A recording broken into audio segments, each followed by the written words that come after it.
Wednesday this last week, Charlie Kirk was the victim of a political assassination.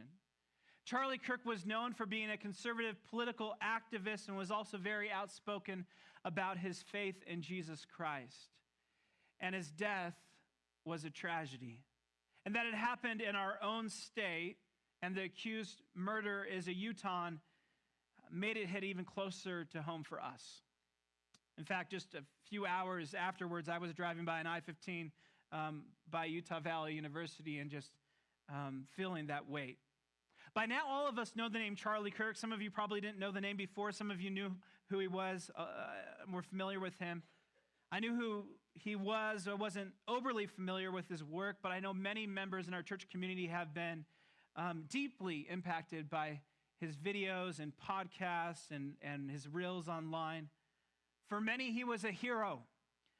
For others, he may have been a political firebrand or said shocking things. But everyone can agree, I think, that Charlie believed in free speech, open debate, and he was not afraid of going into hostile territory to share his convictions. In a world where many people succumb to debating from the safety of being behind a screen, he debated others face to face. And his death has rocked our nation. He leaves behind a young family, a wife and 2 young children. And it's just another act of political violence in our country for which we grow weary.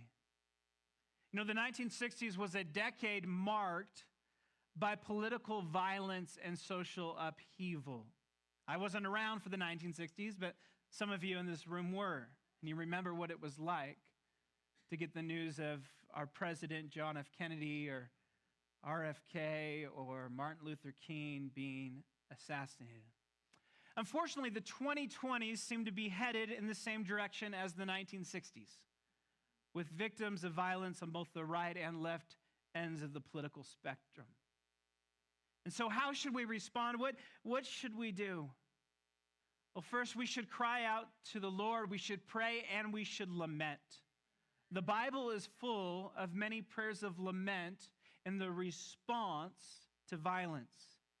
And so I want to join in with the lament of the prophet Habakkuk in the Old Testament. His book opens with this lament, this prayer. And it goes like this. How long, Lord, must I call for help, but you do not listen? Or cry out to you violence? Why do you make me look at injustice?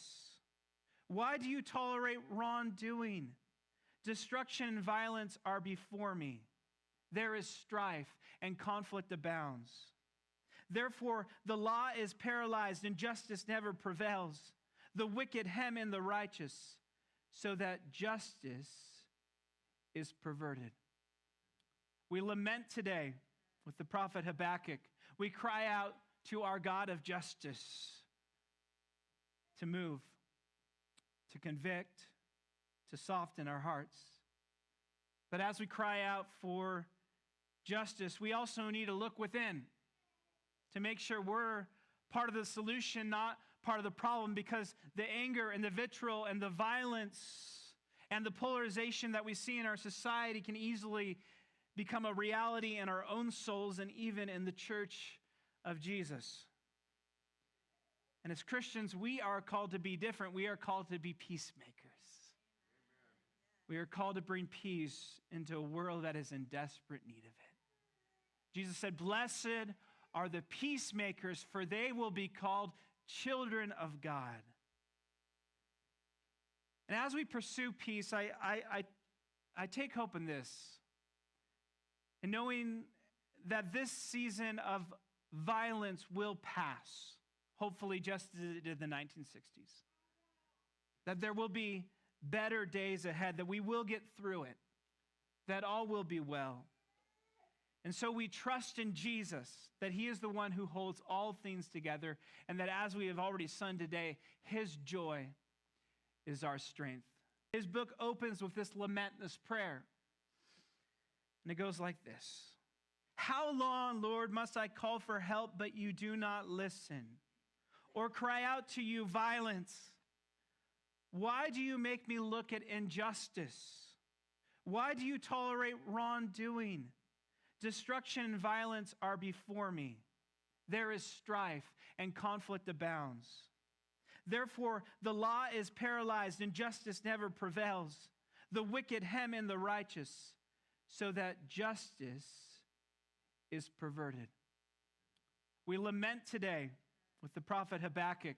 We cry out to our God of justice to move, to convict, to soften our hearts.